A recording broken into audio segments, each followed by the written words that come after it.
on a parlé de l'historique de la démocratie sanitaire, donc théorique. On a parlé de ce qu'on faisait, nous, au sein de la CPTS. Maintenant, nous allons appeler Marie-Rose Razotto, représentante des usagers. Et là, je vais surveiller mon chrono.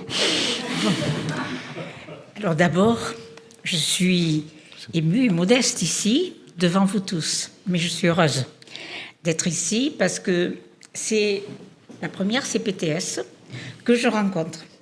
Je vais vous dire ce que je suis maintenant, après je vous dirai comment j'en suis arrivée là. Bon, vous avez remarqué à mes cheveux que je ne suis pas de toute première jeunesse. Peu importe.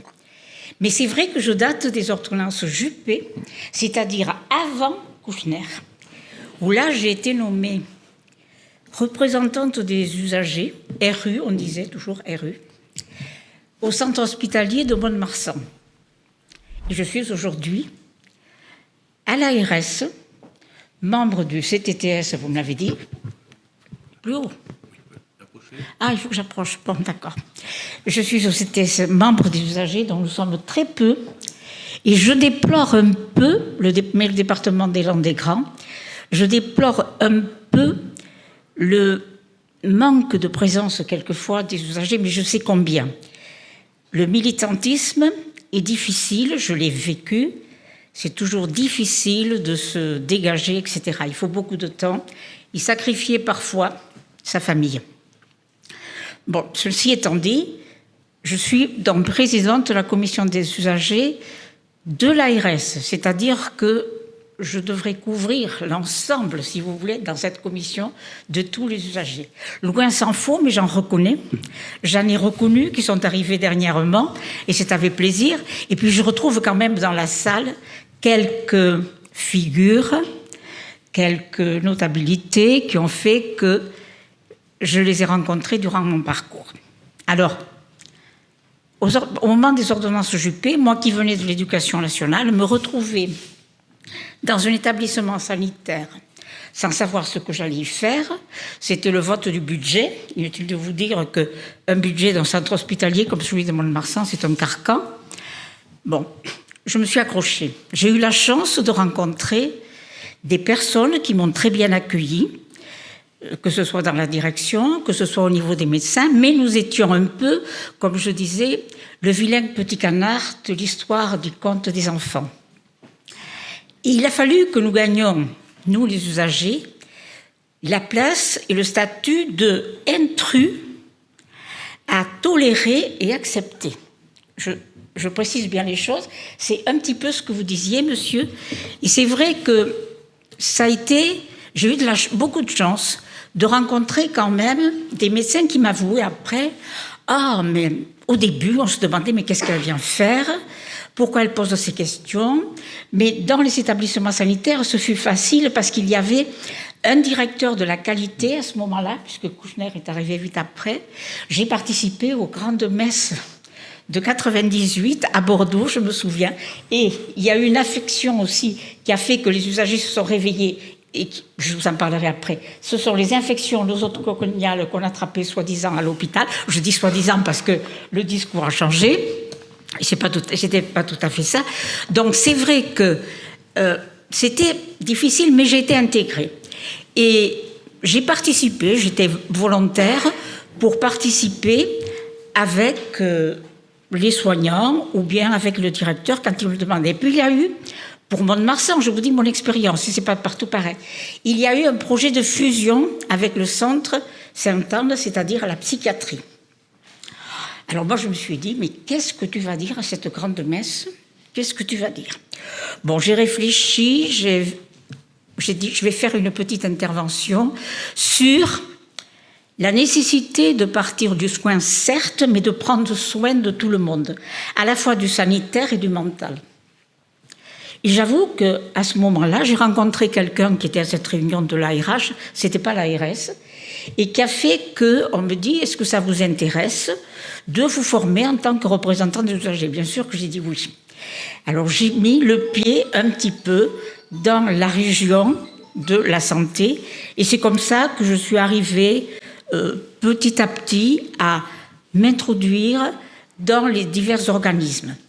Et à ce moment-là, à la suite de débats sur les affections nosocomiales, a été créé le CIS, le Conseil interassociatif des associations de santé. Je ne me rappelle plus de son fondateur, mais son épouse avait attrapé une maladie nosocomiale à l'hôpital.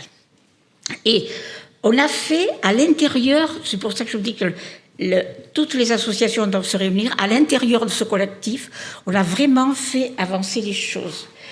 On nous a proposé des formations, on y est allé, nous les représentants des usagers, puis c'est arrivé à tous les établissements ensuite médico-sociaux, et donc ça permettait finalement de voir un petit peu comment on pouvait changer les choses.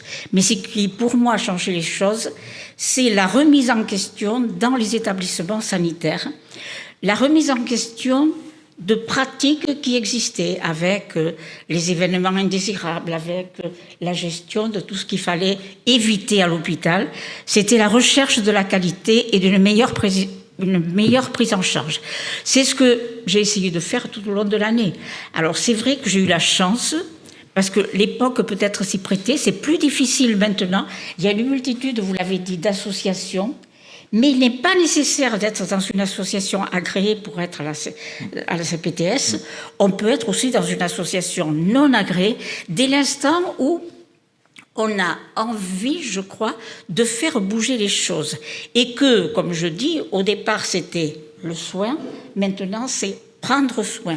Prendre soin du patient et de sa famille, parce que ça, c'est important. C'est pour ça que dans les associations de santé, vous avez des représentants de l'environnement, des familles, du sanitaire, du social.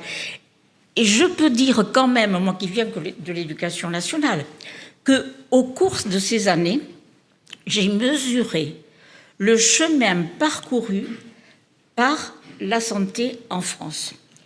Je me souviens quand même de cet hôpital de Mont-de-Marsan où dans les chambres doubles, il n'y avait pas de rideau. Et qu'au moment de la certification, un médecin m'appelle, me dit « Madame Razotto, si vous pouviez secouer un peu le cocotier ». Je faisais partie des groupes de travail pour l'accréditation et l'évaluation. Il me dit « Venez voir mon service ». Alors c'était la médecine, c'est vrai. Alors j'en ai parlé. Et il a suffi que j'en parle pour que les médecins et les soignants prennent conscience que ça pouvait être fait. Et c'est vrai que c'est important. Moi, je dis, les bâtiments, on peut avoir de beaux bâtiments. Dernièrement, j'étais à l'inauguration du nouvel hôpital de Mont-de-Marsan. Mais c'est pas ça le plus important. Le plus important, c'est qu'à l'intérieur, il y ait une vie. Et une vie où tout le monde se parle, où les professionnels n'ont plus peur des patients, où les patients peuvent dire avec, je vais quand même vous le dire, avec beaucoup de respect. Nous devons avoir beaucoup de respect pour les soignants. Je n'ai jamais porté une critique. Il m'est arrivé même à la commission régionale de conciliation et d'indemnisation de ne pas être d'accord avec les autres représentants des usagers, car j'estimais, après avoir lu les dossiers des médecins, etc., j'estimais que le patient avait tort. Bon, je crois que ça, c'est important. Il faut être, je crois, être tolérant et tolérer finalement ce qui doit être ce que vous pensez. Chacun a une conscience. Je crois qu'il faut respecter la conscience de chacun. Il faut respecter.